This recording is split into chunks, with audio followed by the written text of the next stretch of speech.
اللهم صل على محمد وعلى آلہ وصحبہ وسلم۔ بسم اللہ الرحمن الرحیم۔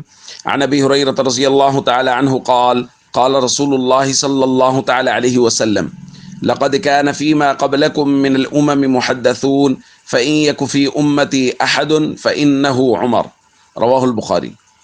نبی کریم صلی اللہ علیہ وسلم نے ارشاد فرمایا، پکی بات ہے کہ تم سے پہلی امتوں میں محدث ہوا کرتے تھے، یعنی وہ لوگ جن کو الہام ہوتا تھا۔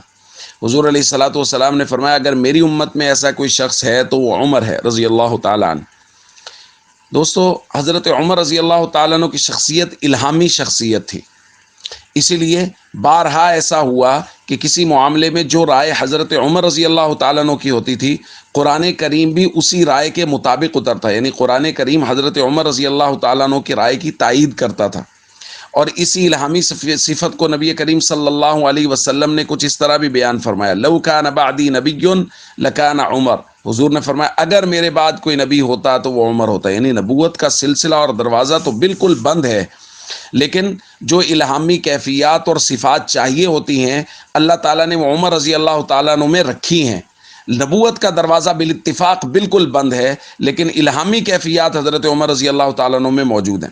حضرت علی رضی اللہ تعالیٰ عنہ فرماتے ہیں ما نبعد ان السکینۃ تنطق علی لسان، ہوتی ہیں اللہ تعالیٰ نے وہ عمر رضی اللہ تعالیٰ عنہ میں رکھی ہیں۔ نبوت کا دروازہ بالاتفاق بالکل بند ہے، لیکن الہامی کیفیات حضرت عمر رضی اللہ تعالیٰ عنہ میں موجود ہیں۔ حضرت علی رضی اللہ تعالیٰ عنہ فرماتے ہیں ما نبعد ان السکینۃ تنطق علی لسان عمر، ہمارے ہاں یہ بات کوئی بعید نہیں تھی کہ سکینہ، وقار یا قول فیصل وہ عمر رضی اللہ تعالیٰ عنہ کی زبان پر جاری ہوگا۔ تو حضرت عمر رضی اللہ تعالیٰ عنہ کی کیفیات وہ الہامی کیفیات تھیں، اور وہ جو بات فرماتے تھے وہ فیصلہ کن ہوتی تھی، یعنی ان کی بات اللہ رب العزت اس کی تائید نازل فرماتے تھے اور وہ فیصلہ کن بات ہوتی تھی۔ اس لیے حضرت عمر رضی اللہ تعالیٰ عنہ سے محبت، عقیدت، تمام صحابہ اور اہل بیت سے محبت رکھنا، اور صحابہ کرام کی صفات، یعنی مختلف صحابہ میں مختلف صفات دوسروں سے زیادہ ہوا کرتی تھی، تو الہامی صفات ہونے میں حضرت عمر رضی اللہ تعالیٰ عنہ دوسرے صحابہ سے منفرد ہیں۔ والسلام علیکم ورحمۃ اللہ وبرکاتہ۔ اللہم صلی علی محمد وعلی آلہ وصحبہ وسلم۔